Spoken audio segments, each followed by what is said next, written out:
Today is Wednesday, November 12th, and this is the Bay Blend from WUSF. I'm Sky LeBron.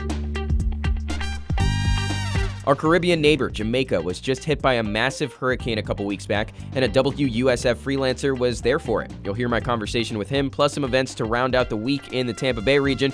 But before that, here's the news.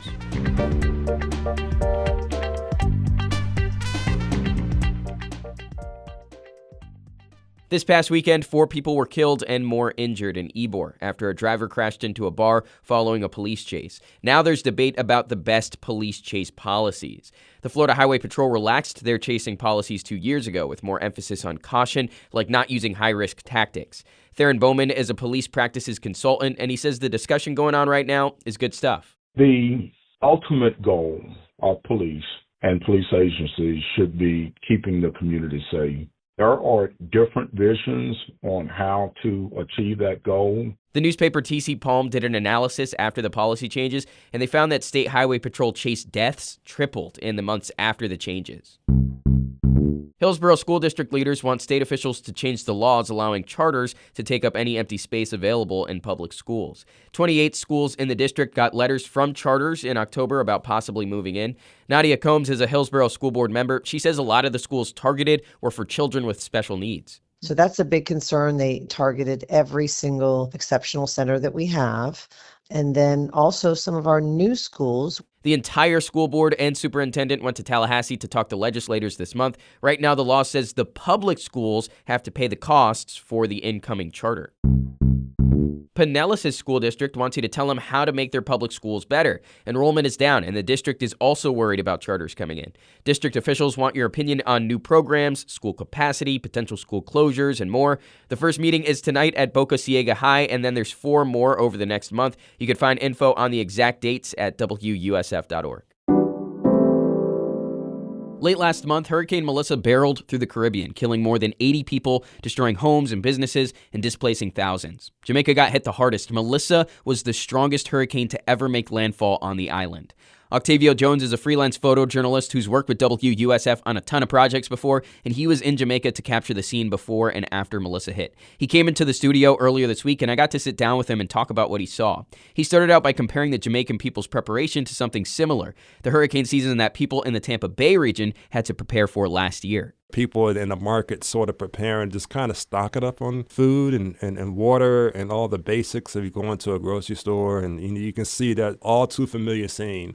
What we do hear people going to get supplies, right? People, if you can get a hold of a generator, typical, people that will get in sandbags. So it sort of always kind of brought me back to being here in Florida where we've covered storms before. This is something that people in Tampa are can compare to, considering what this region has seen over the last couple of years in terms of hurricanes. But what were the stark similarities and differences for you versus what you've seen here?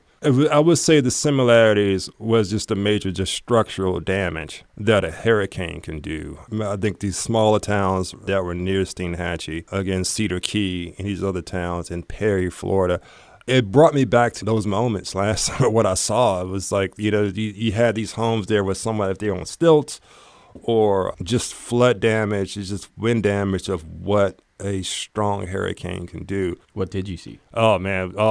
Oof.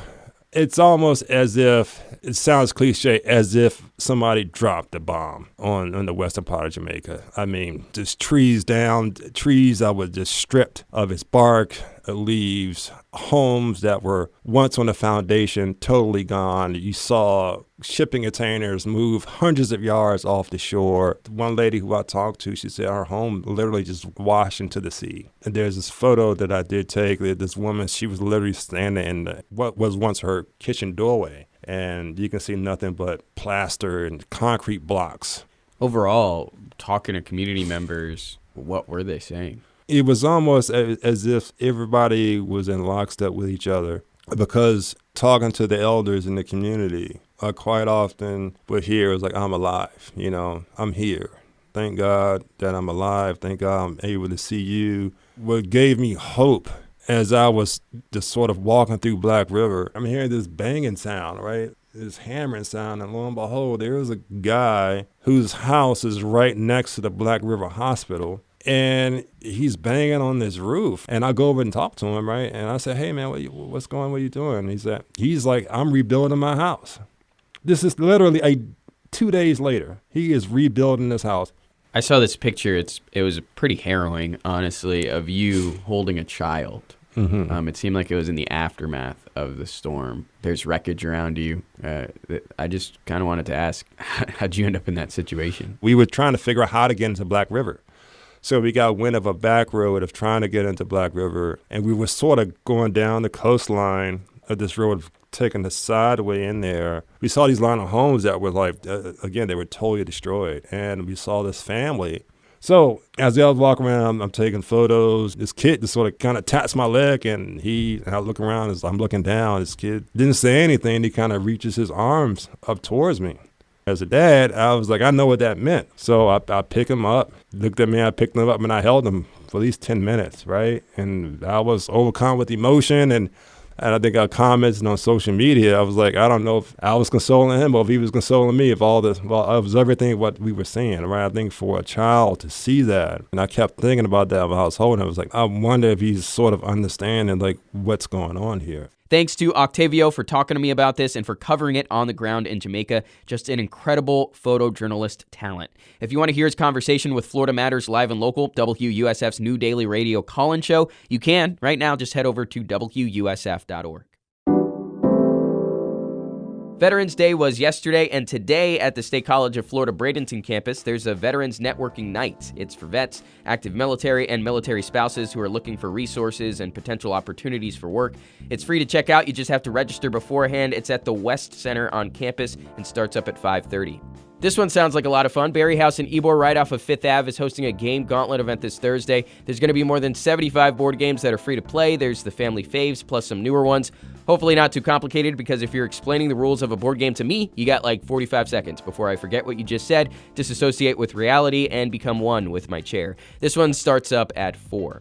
That's the Bay Blend from WUSF. I'm Sky LeBron. Halfway through the week already. Let's keep it pushing. Don't forget to rate the pod and show it to a friend who also wants to be in the know on stuff happening in the Tampa Bay region every day. Until tomorrow, have an awesome day.